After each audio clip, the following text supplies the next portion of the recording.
समय के साथ में ग्रह बदलाव करते हैं और गोचर करते हुए कई बार उन स्थितियों में आ जाते हैं या उन ग्रहों के साथ आ जाते हैं जहां पे वह किसी दोष का निर्माण करते हैं। जैसे शनिदेव 29 तारीख को परिवर्तन करके राहु के साथ में आ रहे हैं और यहाँ पे एक दोष का निर्माण कर रहे हैं जिसे आम बोलचाल की भाषा में पिशाच दोष, श्रापित दोष, प्रेत दोष, धूर्त योग ऐसे कुछ कहा जाता है। अब ये दोष के नाम तो इतने प्रबल हैं, इतने बड़े नाम हैं कि पता ही नहीं क्या क्या बुरा कर दे और उसी के नाम से अपने अंदर भय व्याप्त हो जाता है, भय हो जाता है।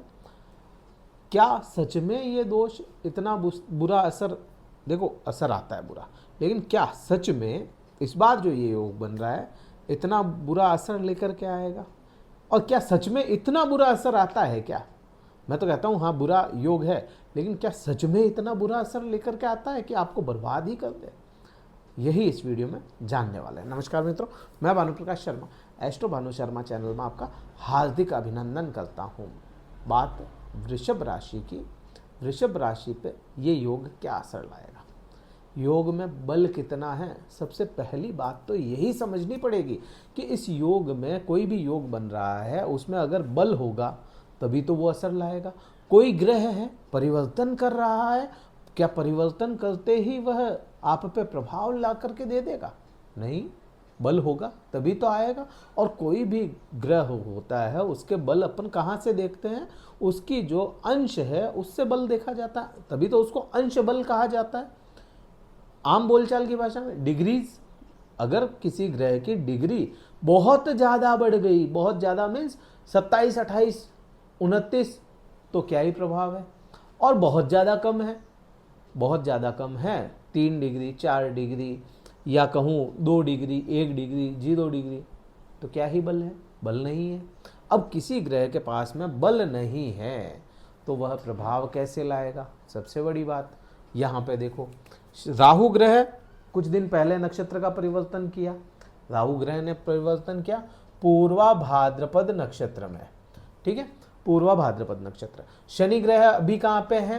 पूर्वा भाद्रपद नक्षत्र में, क्योंकि पूर्वा भाद्रपद नक्षत्र 2 राशियों में बटा हुआ है। एक चरण जो है वह तो इसका मीन राशि में है और 3 चरण कुंभ राशि में। अब यहाँ पे शनिदेव अभी 3रे चरण में है पूर्वा भाद्रपद के, और राहु ग्रह जो है, यहाँ पे मैं शनि लिख देता हूँ, और राहु जो है वह 4थे चरण में परिवर्तन कर गए क्योंकि राहु उल्टे चल रहे हैं, ठीक है। अब यहाँ पे देखो शनि के पास में आज की कंडीशन क्या है?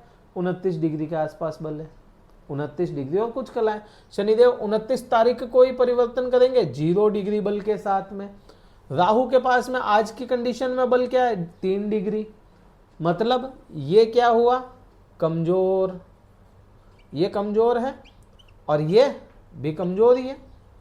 इसके पास में कौन सा बहुत ज्यादा बल है? 3 डिग्री। दोनों क्या हो गए? कमजोर हो गए। अब दोनों कमजोर हैं तो इनका प्रभाव कितना आएगा? कुछ नहीं। युति बना ली। इसको ऐसा समझो, एक बंदूक है, बंदूक है अपने पास में, गन है, बहुत अच्छी है और बहुत मॉडर्न है। अब उस गन में गोली होगी तभी तो सामने वाले पे लगेगी, तभी तो असर करेगी ना। इसके पास में वही चीज है, युति तो बन गई, खाली बंदूक है, ये तलवार है, जो मयान है तलवार नहीं है। दिखने को तो हाँ भाई तलवार पड़ी होगी, लेकिन अंदर क्या है? कुछ नहीं, खाली है। तो बात यही बन रही है कि इसके अंदर इतना बल तो है नहीं। अब कि भाई ये लंबा समय के लिए आया ना, ये योग बना लंबे समय के लिए, लंबा मीन्स 18 मई तक है। तो अब आप देखो कि 18 मई तक है, शनिदेव मजबूत अवस्था में जाएंगे तो राहु भी तो कमजोर होंगे ना। 18 मई को तो राहु परिवर्तन कर जाएंगे, तो शनिदेव जैसे जैसे मजबूत अवस्था को पकड़ेंगे, राहु ग्रह कमजोर अवस्था को पकड़ लेंगे, तो फिर असर ही नहीं है। फिर भी 2 ग्रह बराबर का बल लेंगे तभी तो इसमें आएगा ना असर। अभी तो खुद कमजोर है दोनों ही, तो असर ही नहीं है। यहाँ पे ये भी हो गए, प्लस जिस नक्षत्र में ये ग्रह बैठे पूर्वा भाद्रपद, उसका भी तो कुछ रोल होगा, उसका भी तो असर होगा। बृहस्पति, क्योंकि ये नक्षत्र जो है यह बृहस्पति के अधीन है, बृहस्पति इसके स्वामी है। बृहस्पति जहां बैठेंगे वहां भी देखना पड़ेगा। और बृहस्पति का बेसिक नेचर क्या है? वृद्धियों का, ज्ञान है, वृद्धियों का है। और केंद्र के किसी भी भाव में बैठ जाए, त्रिकोण के किसी भाव में बैठ जाए, जो ये केंद्र के भाव है या अपने ये त्रिकोण है इनमें बैठ जाए तो असर लाएगा नहीं बुरा, चाहे शत्रु ही क्यों ना हो बृहस्पति। तो यहाँ पे ये चीज भी हो जाती है, बृहस्पति आपके केंद्र भाव में बैठे हैं तब तक इसके बुरे असर आने नहीं देंगे। तो यहाँ पे ये चीज भी हो गई। प्लस सबसे बड़ी बात आपके खुद राशि स्वामी या लग्नेश जो है शुक्र ग्रह, वो कहाँ पे हैं? वो 31 मई तक मीन राशि में रहने वाले हैं। मीन राशि जहां शुक्र उच्च के होते हैं, तो वृषभ राशि का खुद स्वामी इनके साथ में बैठा है और इनका टीचर है, इनका गुरु है राहु और शनि का। तो क्यों बुरा असर आने देगा? अपनी उच्चतम अवस्था में है, वो तो पूरा वेग है उसके पास में किसी भी प्रकार के बुरे प्रभाव को कंट्रोल करने का, तो इसलिए वो नहीं होगा। अब असर कैसा होगा? इस युति को बन गई, मैं कहूँ युति बन गई है, असर कुछ तो आएगा ना वहां पे। असर, मेन असर तो शुक्र का होगा, सबसे बड़ी बात, मेन असर शुक्र का होगा। दूसरा, राहु जैसा ग्रह उसको शुक्र का साथ मिल रहा है, शनि जैसा ग्रह उसको भी शुक्र का साथ मिल रहा है, तो कहीं ना कहीं बुरे असर को तो रोकने की कोशिश करेगा। और लाभ के भाव में बैठे हैं वो, ये जो 11वां भाव है ये लाभ का भाव है। अब लाभ में जब कोई मित्र ग्रह बैठ गया, लाभ में जाकर के खुद लग्नेश या राशि स्वामी बैठ गया, तो वह लाभ ही दिलाएगा ना, नुकसान थोड़ी करेगा।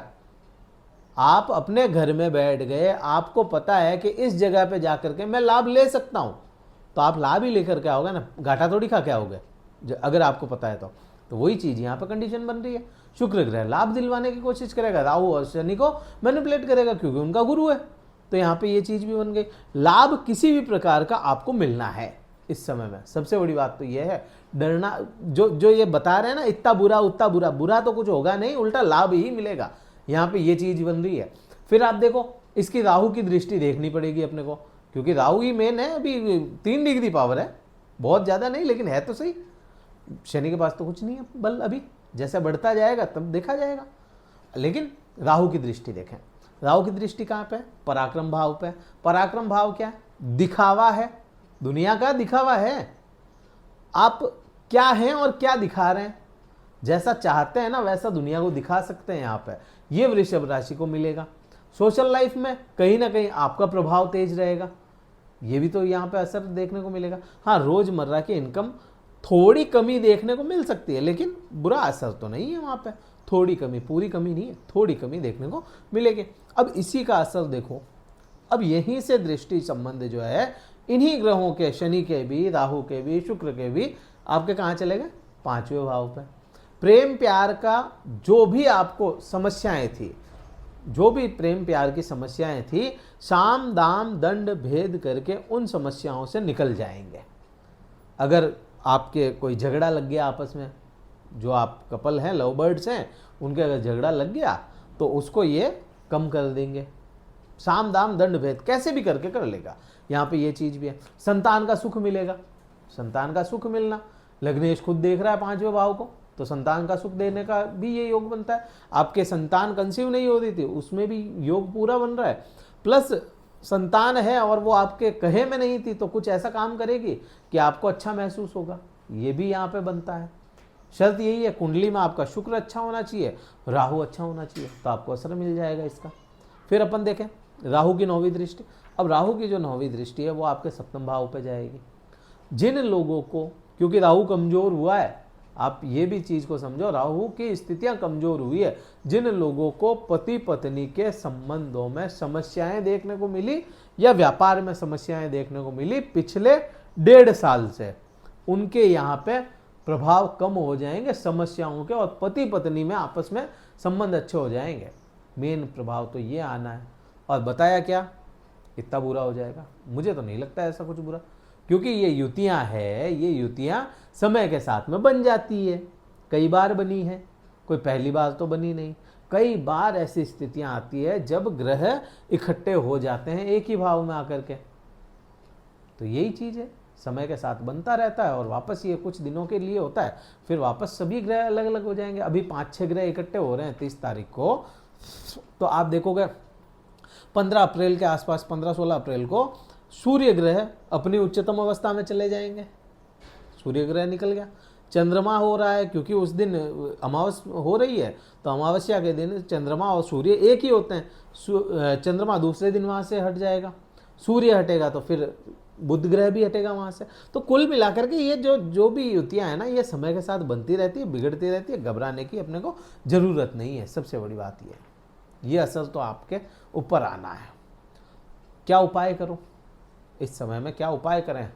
शुक्र को मजबूत रखें, अपनी पत्नी के साथ में संबंध अच्छे रखें, महिलाओं की इज्जत करें, बस यही तो उपाय करना है इसके अंदर, और कुछ भी नहीं करना वृषभ राशि वाले जातकों के लिए।